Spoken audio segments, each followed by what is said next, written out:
ఏలూరు జిల్లా బుట్టాయిగూడెం మండలం రెడ్డి గణపవరం గ్రామంలో గత 20 రోజులుగా సత్యసాయిబాబా గోదావరి మంచినీరు రాకపోవడంతో గ్రామ ప్రజలు చాలా ఇబ్బంది పడుతున్నారని ఆ గ్రామ మాజీ ఎంపీటీసీ కుల వివక్ష వ్యతిరేక పోరాట సంఘం ఏలూరు జిల్లా కార్యదర్శి ఏ ఫ్రాన్సిస్ అన్నారు.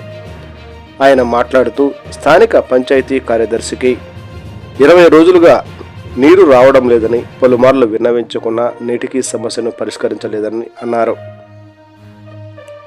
సత్యసాయిబాబా గోదావరి మంచినీటి బాధ్యత మాది కాదని ఆర్డబ్ల్యూఎస్ అధికారులు చూస్తారని చెబుతున్నారని అన్నారు. ఇలా ఒకరి మీద ఒకరు వంతులు వేసుకుని ప్రజల సమస్యల పట్ల తీవ్ర నిర్లక్ష్యం వహిస్తున్నారని అన్నారు. వేసవికాలం ప్రారంభమై ప్రజలు మంచినీరు లేక అల్లాడుతున్నారని, ఇప్పటికైనా అధికారులు స్థానిక ప్రజాప్రతినిధులు తగు చర్యలు తీసుకుని ప్రజల సమస్యలు తీర్చాలని కోరారు.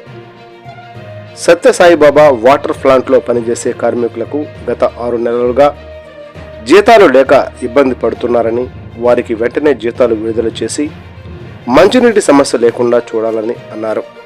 ఈ కార్యక్రమంలో మాజీ MPTC P Durgarao, V Venu, K Arun, B Mariyamma, K Buchamma గ్రామస్తులు పాల్గొన్నారు. ఇవ్వాలి గోదావరి నీళ్లు వెంటనే, మంచి నీళ్లు వెంటనే, గోదావరి సత్యసాయిబాబా నీళ్లు, మంచినీళ్లు, సత్యసాయిబాబా మంచినీళ్లు.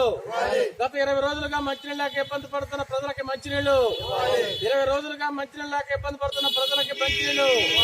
రెడ్డి గణపవరం పంచాయతీలో సత్యసాయిబాబా నీళ్లు వెంటనే, మంచినీళ్లు వెంటనే, గోదావరి మంచినీళ్ళు వెంటనే, రెడ్డి గణపవరంలో గోదావరి మంచినీళ్లు.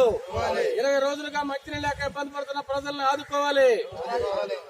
పంచాయతీ అధికారుల నిర్లక్ష్య వైఖరి, పంచాయతీ అధికారుల నిర్లక్ష్య వైఖరి, పంచాయతీ అధికారుల నిర్లక్ష్య వైఖరి, పంచాయతీ అధికారుల నిర్లక్ష్య వైఖరి, ప్రజల పట్ల పంచాయతీ అధికారుల నిర్లక్ష్య వైఖరి, ప్రభుత్వ అధికారుల నిర్లక్ష్య వైఖరి, ప్రజాప్రతినిధుల నిర్లక్ష్య వైఖరి.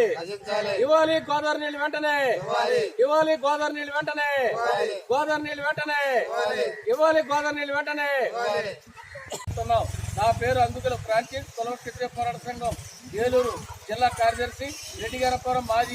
రెడ్డి గణపవరంలోని గత 20 రోజులుగా గోదావరి మంచినీళ్ళు రాక చాలా ఇబ్బంది పడుతూ ఉన్నారు. ఇక్కడ పంచాయతీ అధికారులకి, సెక్రటరీ గారికి చెప్పినా కానీ కనీసంగా పట్టించుకునే పరిస్థితి లేదు. ఆ పంచాయతీ అధికారి, సెక్రటరీ గారు అంటారు ఇది మా పరిధి కాదని చెప్తారు. మరి మంచినీళ్ళు ఇచ్చేది అధికారులు ఎవరన్నది తేల్చాలి. అలాగే పంచాయతీ సంబంధించినటువంటి వార్డు మెంబర్లు కానీ, అలాగే ఎంపీటీసీలు కానీ ఈ మంచినీళ్ళు కరెంటు గురించి పట్టించుకోవాలి. ఈ ఎంపీటీసీ గారు కూడా మనకు అవ్వలేడు ఇక్కడ. అంచేత స్థానికంగా ఉన్నటువంటి సెక్రటరీ గారు చెప్తే సెక్రటరీ గారు పట్టించుకోవట్లేదు. గత 20 రోజులు బట్టి మంచినీళ్ళు లేక యాసంకాలం వస్తుంది, ఇబ్బంది పడుతూ ఉన్నాం. ప్రైవేటు వెళ్ళి వాటర్ ప్లాంట్ కొనుక్కోవాలంటే 20 రూపాయలు 20 లీటర్లు తిండి. ఈరోజున గతంలోనే 2 రూపాయలకే 20 లీటర్లు ఇస్తామని చెప్పి వాటర్ నీళ్ళు ఇస్తామని చెప్పారు. కానీ అలాంటి హామీలు వెనకపోయినాయి. కనీసం ఈ గోదావరి నీళ్ళైనా ఇచ్చి ఆదుకోవాలని 20 రోజులుగా వర్క్ జరుగుతుంది. మిషన్ పోనీయానికి సాగులు చెప్తున్నారు తప్ప ఆ రకంగా ఏమి కూడా పట్టించుకోవట్లేదు. వాళ్ళకు కూడా గోదావరి నీళ్ళు వదిలే కార్మికులకు కూడా దాదాపు 6 నెలల మట్టి జీతాలు లేవని తెలుసా ఉంది మాకు. అంచేత కార్మికులకు కూడా జీతాలు ఇవ్వాలి.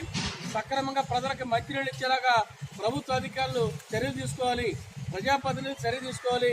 స్థానికంగా ఉన్న ఎంపీటీసీలు లైన్లు, రోడ్లు కానీ, మంచినీళ్ళు కానీ, కరెంటు కానీ ఇది చూసేది స్థానిక ప్రజాప్రతినిధులు, అలాగే సెక్రటరీలు. వీళ్ళెవళ్ళు కూడా పూర్తిగా గ్రామంలో లేరు, ఉండగా ఈ రకంగా మాకు ఇబ్బంది జరుగుతుంది. అంచేత వెంటనే గోదావరి మంచినీళ్ళు ఇచ్చి ఆదుకోవాలని, లేని పక్షంలోనే మొత్తం మహిళలందరినీ, జనాలందరినీ తీసుకెళ్లి పంచాయతీ సచివాలయం దగ్గర నిరాహార దీక్ష చేస్తామని మేము ప్రజా సంఘాలుగా తెలియజేస్తున్నాం.